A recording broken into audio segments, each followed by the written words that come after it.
दोस्तों, क्रेजी जैसी फिल्मों पर विस्तार से चर्चा करना जरूरी है क्योंकि ये उन फिल्मों में से एक है जो पारंपरिक बॉलीवुड मसाला फिल्मों से हटकर कुछ नया पेश करने की कोशिश करती है। हालांकि ये नयापन इसकी सबसे बड़ी ताकत भी है और सबसे बड़ी कमजोरी भी। दोस्तों, हम जिस दौर में हैं वहाँ दर्शकों का धैर्य बहुत कम हो गया है। सोशल मीडिया और शॉर्ट फॉर्म कंटेंट ने दर्शकों को सहनशीलता को 30 सेकंड तक सीमित कर दिया है। ऐसे में किसी भी फिल्म के लिए जरूरी हो गया है कि वो अपने शुरुआती कुछ मिनटों में ही दर्शकों को बांध सके।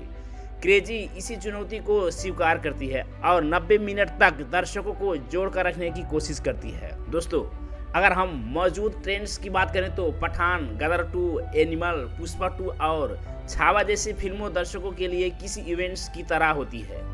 ये फिल्मों से ज़्यादा एक महोत्सव बना जाती है जहां लोग सिनेमा घर जाकर चीखते चिल्लाते हैं, सीटी बजाते हैं और सीट से उछल पड़ते हैं। लेकिन क्रेजी उस कैटेगरी फिल्म नहीं है। ये उन फिल्मों में से जो धीरे धीरे दिमाग में उतरती है, सोचने पर मजबूर करती है और सिनेमा घर से निकलने के बाद भी आपके साथ बनी रहती है। दोस्तों, फिल्म की कहानी एक डॉक्टर के इर्द गिर्द घूमती है जिसे एक दिन अचानक एक फोन कॉल आता है कि उसकी बेटी का अपहरण हो गया है। किडनैपर 5 करोड़ की फिरौती मांग कर रहे हैं, लेकिन कहानी एक साधारण मोड़ लाती है। डॉक्टर अपनी बेटी को चाहता है कि नहीं, ये फिल्म की सबसे बड़ी यूएसपी है।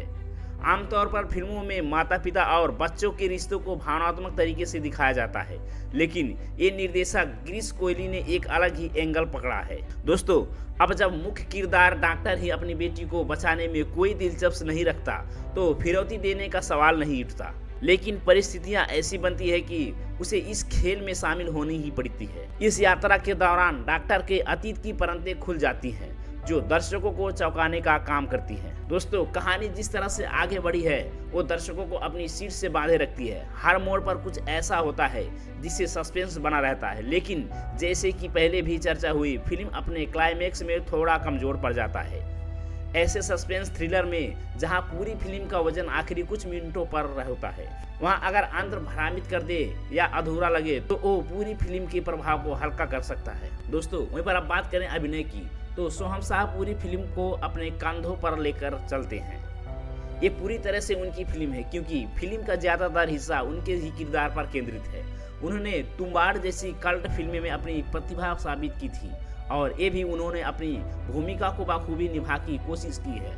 हालांकि उनकी संवाद, यादगारी, डायलॉग डिलीवरी अभी भी और सुधार की मांग करती है। खासकर हिंदी उच्चारण में वो कई जगह अटकते हैं जिससे इमोशन का असर थोड़ा कम हो जाता है। एक थ्रिलर फिल्म में जब दर्शक किरदार के साथ पूरी तरह जुड़ चुके होता है तो उसे छोटे छोटे दोष फिल्म के प्रभाव को कमजोर कर सकता है। दोस्तों, शिल्पा शुक्ला और टीनू आनंद जैसे अनुभवी कलाकार भी फिल्म में हैं और उन्होंने अपनी भूमिकाओं के साथ पूरा न्याय किया है। लेकिन असली सरप्राइज निशिशा सजयान है, जिनकी वेब सीरीज डब्बा कार्टेल भी हाल ही में रिलीज हुई है।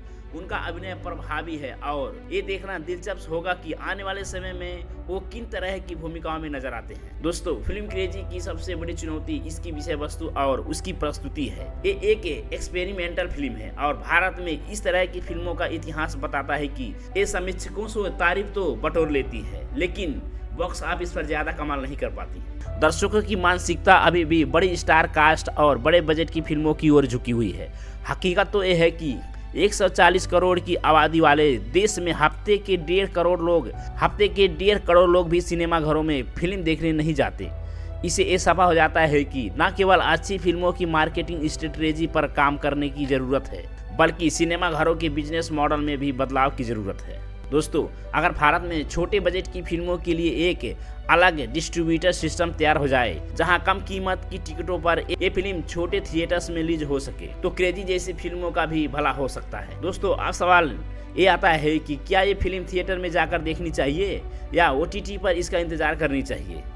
अगर आप एक्सपेरिमेंटल सिनेमा की शौकीन हैं और फिल्मों के सिनेमाई कला के रूप में देखना पसंद करते हैं तो इसे थिएटर में देखने जाएं। लेकिन आप एक ऐसा दर्शक हैं जो सिनेमा घरों में जाकर फिल्म देखने का अनुभव सिर्फ बड़े इवेंट वाली फिल्मों के लिए रखते हैं तो बेहतर होगा कि आप OTT पर इसका इंतजार करें। दोस्तों, फिल्म में सस्पेंस, थ्रिलर और इमोशनल का अच्छा मिश्रण है, लेकिन क्लाइमेक्स में जो कमी रह गई वो इसे मास्टरपीस बनाने से रोक देती है। फिर भी ये एक ऐसी फिल्म है जो सोचने पर मजबूर कर देती है और यही इसकी सबसे बड़ी खासियत भी है। तो दोस्तों, आपको हमारी ये जानकारी कैसी लगी? अगर अच्छी लगी हो तो वीडियो को लाइक करें, शेयर करें और चैनल को सब्सक्राइब करना ना भूलें।